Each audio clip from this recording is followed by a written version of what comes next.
ভাই কি নেক্সট বিশ্বকাপে খেলবেন ভাই? উনি যে পরিমাণে ইনজুরিতে পরে আগামী 4 বছর টেকবে কিনা বলা যাচ্ছে না। আর তার ভাইরা ভাই মেসিও তো খেলবে না, তাহলে সে খেলবে কেন?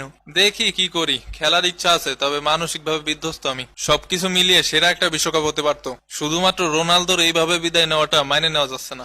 একদম কামড় দেবো, আমার ঘটনাটা মাইনে নিয়ে যাচ্ছে তাই না? কতক্ষণ দাঁত কামড়ায় পড়ে কানলাম আমি। ঠিকই আছে, ঘানার সাথে হারছো না? মনে আছে 2010 বিশ্বকাপে ঘানার বিপক্ষে হাত দিয়ে গোল ঠেকাইছিলা, যার জন্য ঘানা সেমিফাইনালে যাইতে পারে নাই। তাই এবার তোমাদের নিয়ে বিশ্বকাপ থেকে বিদায় হলো। হয় ওই আল্লাহ যা করেন ভালোর জন্যই করেন, আর সব ভালো আমার সাথেই করেন। যা বেটা বাড়ি যায় বাস কামড়ায় খা। আর্জেন্টিনা কি খেলাটা দিল বাবা যায়। সেই সৌদির কাছে হারার পর থেকে টানা 5টা নকআউট ম্যাচ খেললো, যেখানে একটা ম্যাচ হারলে বাদ হয়ে যেত বিশ্বকাপ থেকে, সেখানে টানা 5টা ম্যাচ জিতে ফাইনালে গেল। আর সেখানে আমাকে বট টিম ব্রাজিল ক্রোয়েশিয়ার কাছে হারে। ওই আল্লাহ যা করেন ভালোর জন্যই করেন। সেমিফাইনালে আর্জেন্টিনার কাছে হারলি মান ইজ্জত থাকতো না। হয় এখন খুব মান ইজ্জত পাচ্ছি। তো যাই হোক, আমি গেলাম, রোনালদো গেল, সুয়ারেস, কাভানি, পেদ্রি, গাভি, হারিকেন থেকে শুরু করে লুকা মদ্রিচ, সন, লুকাকু, ওয়াচাও, লন্ডস্কি থেকে নুনু মেন্ডিস, সবাই নিল বিদায়। থাকলো শুধু এক মহাতারকা, এবং তার নাম কিলিয়ান এমবাপ্পে। খুব বেটা, তার নাম লিওনেল মেসি। আমাদের ব্রাজিল থেকে পূর্ণ সমর্থন থাকলো মেসি ভাইয়ের প্রতি। আমরা চাই এই শেষ বিশ্বকাপটা মেসি ভাই জিতুক। তা আমরা নেব না কাপ? ওই বেটা, কয়টা লাগে তোর? বুড়া বয়সে শেষ বিশ্বকাপে আরেকটা নির্জা।